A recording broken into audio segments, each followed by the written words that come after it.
Hello friends, this is Karthikeya Singh working as an assistant professor in School of Management Sciences, Varanasi. I'm going to create introductory video for international business management and its subject code is KMB302. It is part of MBA third semester syllabus, and as we all know that we are following AKTU syllabus, and in AKTU syllabus this particular subject is being covered in third semester. So it means the importance of international business was never been that important as this is these days, because every particular country is being integrated with the other country in terms of economic practices. Earlier it used to a particular destination which were used to grow their raw material, they manufacture it there, and after manufacturing their distribution was also taking place in the same country, as that was a part of that closed economy. But in this modern era where all countries are integrated with each other, one particular country is producing raw material, another country is producing or manufacturing it, and third or other countries are being used for distribution or marketing purposes. So in every country is using other countries' resources to make some economic profit. So international business as a subject is going to deal with all the nitty-gritty which is involved in covering all these minute details of international business. Without understanding international business, you won't be able to understand how things moves in the international business. Fortunately, in AKTU syllabus, it has covered very brilliantly. If you take the historical cue for this particular subject, uh, the first evidence which you are going to first evidence which you get is of Lothal. It is in Gujarat, and during Indus Valley civilization, this particular site was having a particular dockyard. So preliminary international business evidence was being seen there. After that, even during Iron Age or even further in ancient India, many international business evidences are there. In medieval India, during Delhi Sultanate and during Mughal era, international business was an integral part.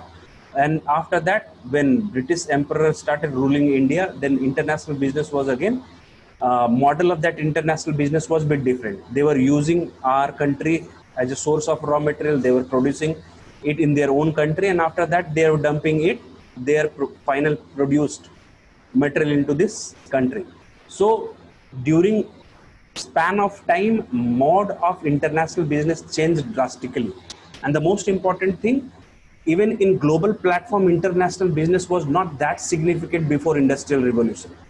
Once industrial revolution took place, anything between 1820 or 1822, after that market started expanding because they were able to manufacture more than their own domestic capacity, so they started exporting it. Once they have started exporting it, chances were there they were struggling to get raw material. Once scarcity of raw material was there, so they started taking it from some other countries, and in the process they started making colonies. From there they were expected to procure those raw materials. And now once they started building this raw material hubs, in between they started fighting with each other to make different colonies, and as a result two important world war took place. World War One between 1914 to 1919, and World War Two 1939 to 1945. After that, entire world economy collapsed, and then they started thinking that we have to work cohesively. If we work secluded in a secluded way, we are not going to do well in the market. So we have to start utilizing each other's resources, and as a result, GATT came into existence, General Agreement on Trade and Tariff, which later on converted into World Trade Organization. Two important world platform also being created in 1945 to 1947. That was IMF and World Bank, and their entire model was based on mutual sharing. Everybody was expected to invest or contribute something to their fund, and from that fund, everybody can utilize that fund for their own benefits. And due to these three important World Platform, IMF, World Bank, and WTO. Earlier it was GATT, General Agreement on Trade and Tariff. Due to these three benchmark organizations, this entire world economy started converting into an integral or common platform was expected to be created through these three platforms. So, as a basic principle only, they were expected to create market integration. Like World WTO, World Trade Organization, is having 7 principles, and the first principle says market access. Means I'm going to open my market for you, and you are expected to open your market for me. So this was being accepted in principle, and this integration of market started taking place during that period. So if you understand all these nitty-gritty while covering this international business, you will definitely start enjoying this particular subject. And once you'll understand this, once you'll build this basic understanding of the international business, chances are there you may utilize these principles in your practical life and while dealing with different companies and organizations. So I think you'll enjoy learning this particular subject. So let's begin with the subject name is International Business Management, and this subject code is KMB302. As I have already told you that this particular subject is of MBA third semester. So we are going to cover one by one that how this syllabus is going to be covered. If you talk about first unit starts with introduction, meaning, nature and scope of international business management. If you talk about the importance of this particular topic, this particular topic is going to be asked in a short answer type question. They may ask like meaning of international business, scope of international business, nature of international business management. So this particular topic, chances are there they may ask questions in a short answer type question. Then the second one, driving and restraining forces. Driving and restraining forces can also be asked in short answer type question. Third one is domestic to transnational. This is very important. In terms of examination, they may ask this long answer type question, because here you learn the process of conversion of a domestic firm into international firm, how this become international, and from international how this particular firm is going to be converted into transnational. So there is a lag, there is a continuous development. Any particular firm first converts its domestic into international, international to multinational, multinational to global, and ultimately it converts itself into transnational. So entire process is there. So this question or this particular topic may be asked in a long answer type question. Modes of entry is also important. Franchising, licensing, and exporting, importing, other modes of entry is there. So this particular thing is also going to be asked in long as well as short answer type question. If they are going to ask part of it, then short answer type question would be there, and otherwise if they ask all modes of entry into the international business, they'll ask a long answer type question. In globalization, like forces of globalization, meaning of globalization, dimension and stages in globalization. As I have already told here, the same process is going to be repeated here.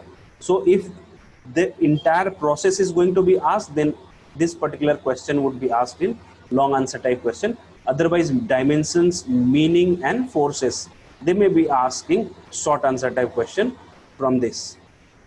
Then characteristics and role of MNCs, again short answer type question. A very comprehensive syllabus is being developed. If you see first unit and second unit, lots of topics are being covered very extensively. So in the first unit itself, international business environment is also going to be covered. If they ask part of it, then again short answer type question. But if they'll ask entire business environment, this particular question will be asked in long answer type question. In economic environment, then social and cultural environment, political environment, legal and regulatory environment, natural environment. So if comprehensively all these environments are being asked, then long answer type question. And if they'll be asked individually, like in economic environment, social, cultural, political, if they ask these environmental factors individually, or alone, then these questions would constitute a short answer type question. And the final one is technological. So if they'll ask single environmental condition, then they'll ask short answer type question.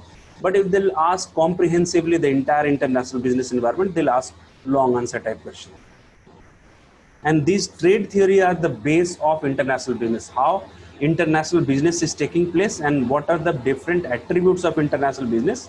This trade theory usually covers. So in first, the most ancient international trade theory is mercantilism. After that, absolute cost advantage theory of Adam Smith, then comparative cost advantage of Ricardian, then factor endowment theory, Hexer Olin, then international product life cycle theory, international investment theories, theory of capital movements, market imperfection theories, internationalization theory. So while covering these syllabus, it may take few more days, but if you talk about in examination point of view, absolute cost advantage theory, comparative cost advantage theory, and international product life cycle, they have asked question from these three sections on a regular basis. Otherwise, they usually ask alternatively from other topics or other theories. Other theories are also being covered in this locational specific advantage theory, then eclectic model, advantages and disadvantages, forms of protectionism and forms of protection, that tariffs, subsidies, import quota. In the introductory video itself, talk about tariff. This kind of tariff and subsidies are responsible for creating closed economy. So administrative policies which are going to deal with protectionism, so we are going to cover it in detail also, and anti-dumping policy. So these were the topics which is going to be covered in syllabus 2 of unit 2. In unit 2, all important trade theories are there. So examination point of view, if at least 2 to 3 trade theories will be asked for sure from this second unit. And if you talk about this third unit, 2 important concepts are being dealt here. The first one is international marketing. In international marketing, we have covered nature and significance of international marketing orientation, international segmentation, international product life cycle. So these international segmentation and international product life cycles are 2 long answer type questions. While international marketing orientation, they can ethnocentric, polycentric, regiocentric type questions may be asked either in long or in short answer type question. If they'll ask any particular concept like ethnocentric, regiocentric individually, then short answer type questions would be there. If they'll ask comprehensive international marketing orientation, then long answer type question will be asked. Nature and significance can be asked in short answer type question. So if you talk about international HRM, in international HRM, international staffing approaches, again, different approaches are there. If they'll ask single approach, then it will be asked in short answer type question. If they'll ask all the approaches in one go or in a single question, then that question would be a long answer type question. Expatriate management, then international labor relations are important part of international HRM. So unit 3 is being divided into 2 important sections: international marketing and international HRM. And all subsections are there. As I have already told you, 2 important long answer type question may be asked from this particular section. So exchange rate determination system means exchange rate mechanism we are going to cover. So different exchange rate determination systems are there. Again, these are basic concepts of relating to foreign exchange, short answer type question, then various types of foreign exchange regimes. This is a long answer type question. Then factors affecting, then again short answer type question. Brief history of Indian rupees, again short answer type question. Then this is it in terms of your fourth unit syllabus. So as we have seen, first unit, second unit, and third unit, those 3 units are very exhaustive in nature, but later on fourth unit and fifth units are a bit easy. And this is the last unit, fifth unit, and different international institutions are going to be covered in this fifth unit, and this is the last unit.